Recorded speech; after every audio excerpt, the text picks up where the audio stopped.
السلام علیکم and welcome back to the channel with a new episode of project foundation. ہمارا سید بابر علی صاحب کے ساتھ انٹریکشن جاری ہے۔ اس پارٹ میں ہم سید بابر علی صاحب سے پوچھیں گے کہ انہوں نے پیکیجز لمیٹڈ اور لمس کے آئیڈیاز کو کیسے کنسیو کیا، اور آخر میں اگر ہمارے یوتھ کے لیے وہ کوئی پیغام دینا چاہیں۔ ذریعہ معاش تیار کرنا پڑا، اور وہ شروع میں تھا یہ تجارت تھی۔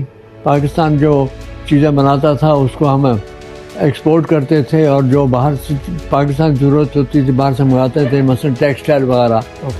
پھر آہستہ رفتہ یہاں انڈسٹری قائم ہوئی، اس میں کنزیومر انڈسٹری قائم ہوئی، تو ہم نے دیکھا کہ موقع تھا کہ یہ جو پیکیجنگ انڈسٹری ہوتی ہے جس میں لوگ اپنی چیزیں پیک کر کے اور بیچتے ہیں، اس کی یہاں کمی تھی، تو اس کو خدا نے موقع دیا۔ میں سویڈن گیا، جو کمپنی یہاں پہلے چیزیں بیچ رہی تھی ان سے میں نے درخواست کی کہ آپ پاکستان میں فیکٹری لگائیں، تو انہوں نے میری تجویز کو سراہا، اور پھر پیکیجز قائم ہوا۔ کوئی ہرڈلز ہوں، کوئی difficulties at that time? Hurdle کوئی نہیں تھی۔ اس وقت گورنمنٹ کی خود اپنی خواہش تھی کہ یہاں کاروبار ہو، انڈسٹری لگے، تو اور ہم نے گورنمنٹ کی طرف کوئی مراد کے لیے کوئی کبھی ہاتھ نہیں اٹھایا۔ یہی کہا کہ امپورٹ لائسنس دیں، ہم اپنے پاؤں سے، اپنے پیسوں سے مشینری منگائیں گے اور را مٹیریل منگائیں گے اور بیچیں گے، اور گورنمنٹ کے ساتھ ہمارا کوئی تعلق نہیں رہا۔ بعد میں جب بھٹو صاحب آئے، انہوں نے پیکیجز آ کے دیکھا تھا ایک دفعہ 1970 میں، تو پھر 1974 میں انہوں نے جس وقت نیشنلائز کی انڈسٹری، تو مختلف انہوں نے جو تھے یہ مینیجنگ ڈائریکٹرز برما شیل میں، ICI میں، انہوں نے ان کو وہاں مدعو کیا کہ ہماری نیشنلائز انڈسٹری کو چلائیں۔ تو انہوں نے پھر میرا بھی سوچا، مجھے بھی یہ حکم ملا کہ تم نے فرٹیلائز انڈسٹری کو قائم کرنا، تو 4 سال میں نے سرکاری حکومت کی ہے، سرکار کی نوکری کی ہے۔ ٹھیک ہے۔ ہماری جو نیو جنریشن اگر بزنس میں انٹر ہونا چاہیں، ان کے لیے آپ کیا ایڈوائز کرنا چاہتے ہیں؟ میری پہلے یہ ہوگی کہ اپنی تعلیم کو مکمل کرو۔ ان کو اس چیز کی اہلیت ہونی چاہیے کہ جو ان کی سوچ ہے اس کو لکھ سکیں، جو ان کی سوچ ہے اس کو لوگوں کو بتا سکیں، اردو میں، انگریزی میں، جو ان کا نوکر رکھنے والا ہے، جہاں نوکری کرنی ہے اس کے مطابق اپنے آپ کو وہ تیار کریں۔ اور میری تو یہ تجویز ہوگی کہ پہلے نوکری کر کے سیکھیں کہ کام کیسے ہوتا ہے، اور کیسے، کیونکہ جو آپ یونیورسٹی میں پڑھاتے ہیں وہ بڑی تھیوریٹیکل چیز ہے، اس میں کوئی پریکٹس نہیں ہے۔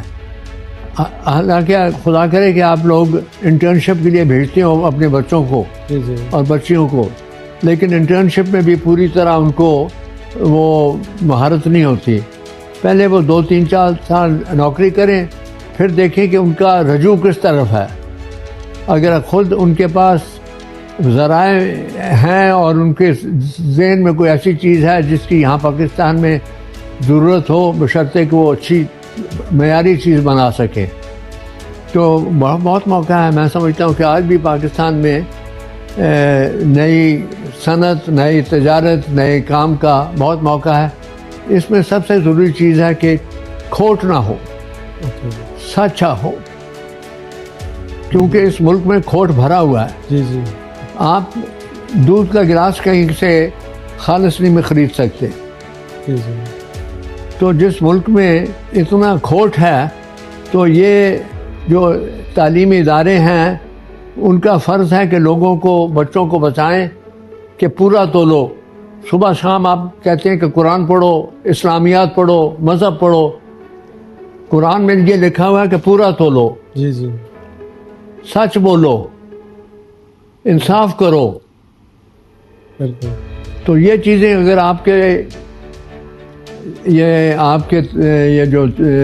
کے جو بچے اور بچی ہیں جو نکلیں، اگر وہ اس چیز پہ ان کا زور ہو، تو پاکستان کو کسی چیز کی کمی نہیں ہے۔ Be honest, be hard working. Don't expect any reward.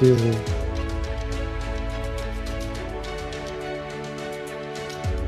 لمس کو اسٹارٹ کرنے کے لیے کس چیز نے آپ کو موٹیویٹ کیا؟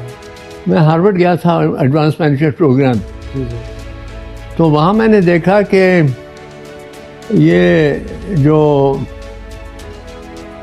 کئی آدمی پیدائشی اچھے مینیجر ہوتے ہیں، لیکن کئی آدمی اگر ان کو اچھی طرح ان کو تعلیم ملے، ان کو موقع ملے تو مینیجر بن سکتے ہیں. تو وہاں سے جب میں واپس آیا تو مجھے اس چیز کا احساس ہوا کہ پاکستان میں مینیجرز کی بہت کمی ہے. ہمیں آرگنائزیشن میں پیکیجز میں کمی نہیں تھی، کیونکہ ہمارے جو سویڈش ہمارے جو تھے پارٹنر، وہاں ہم سویڈن بچوں کو بھیجتے تھے جا کے ان سے سیکھو اور ان کی فیکٹری میں کام کرو، ان کی کمپنی میں کام کرو، جو سویڈش ویلیوز ہیں وہ سیکھ کے آؤ. ہمیں تو میں نے کہا جو جس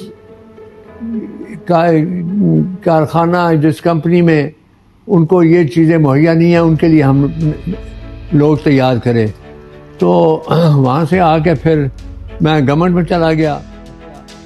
تو گورنمنٹ میں 4 سال رہا. اس چیز میں وہاں جا کے مجھے زیادہ احساس ہوا کہ مینیجر کی اتنی کمی ہے. اور پھر جب گورنمنٹ سے فارغ ہو کے میں آیا تو یہ میں نے یہ اپنی ذمہ داری لی کہ ہم یہاں شروع میں بزنس اسکول شروع کریں. اور اس کے لیے پھر میں ہارورڈ گیا. ان سے پوچھا کہ کیسے اسکول شروع ہوتا ہے بتائیے. وہاں ان کے 2 پروفیسر ہمیں ملے جو کہتے تھے کہ ہم تمہاری مدد کریں گے. پھر ہمارے میرے جاننے والے تھے جاوید حامد صاحب جو کہ ورلڈ بینک میں کام کر رہے تھے، وہ بھی ہارورڈ کے پڑھے ہوئے تھے. میں نے ان سے پوچھا تمہارا کیا خیال ہے؟ کہ ان کا بڑا ہے. میں نے کہا پھر آ کے تم ہمیں ہماری مدد کرو. لمس کو آپ اگلے 20 سال میں کہاں پہ دیکھنا چاہتے ہیں؟ میں تو 20 سال میں نہیں آؤں گا. امید ہے کہ جو ہم نے اس میں جو چیزیں روش قائم کیا اس کو بہتر کریں. جی جی. آپ کے خیال میں ایجوکیشن، لیڈرشپ اور نیشنل ڈیولپمنٹ کے بیچ میں کیا لنکیج ہے؟ میرٹ. اوکے. پورا تو لو ہر چیز میں. ٹھیک ہے. ایک فلنتھروپسٹ کے طور پر آپ کیسے اپنے پاکستان کی پریسنگ چیلنجز کو ایڈریس کر سکتے ہیں؟ دیکھیے فلنتھراپی تو اسلام کی جڑ ہے. زکوٰۃ جو ہے it is one of the mandatory things. اور وہی زکوٰۃ کو ذرا آپ تھوڑا سا ایکسپینڈ کر دیں. اگر آپ کے پاس وسائل ہیں تو جو آپ کو اللہ نے دیا اس کو لوگوں کو وہ صحیح طرح اس کا مصرف کریں. دیکھیں کہ اس کا کیا فائدہ ہو سکتا ہے. ویسے پیسہ پھینکنے کی ضرورت نہیں ہے.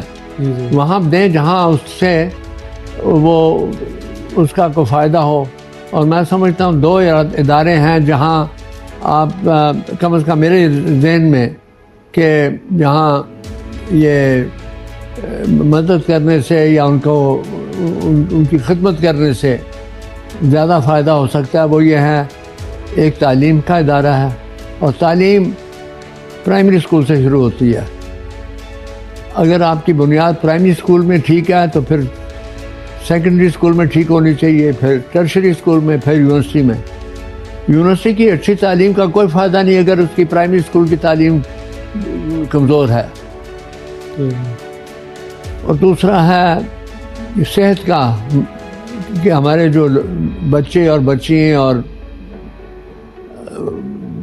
جو عمر رسیدہ لوگ ہیں ان کو جو تکلیف ہے، بیماری ہے، پہلے تو اس پہ پریونٹیو میڈیسن پہ کام کرے کہ بیماری نہ ہو بندہ. اور بیمار نہ ہونے کی بڑی آسان چیزیں ہیں. خوراک صحیح ہونی چاہیے، پاک صاف پانی صاف ہونا چاہیے، ورزش کرنی چاہیے، چلنا پھرنا چاہیے. آپ کے آنے سے پہلے 1000 قدم میں چلنا ہوا صبح ایٹ دس ایج. تو یہ چیزیں ہیں یہ، اور اللہ کی رحمت چاہیے. تو آپ نے ایز اے بزنس مین اور ایز این ایجوکیٹر اور ایز اے فیلنتھروپسٹ کہاں پہ آپ نے اپنی بیسٹ کہیں بھی کچھ نہیں کیا, not enough in all areas. Okay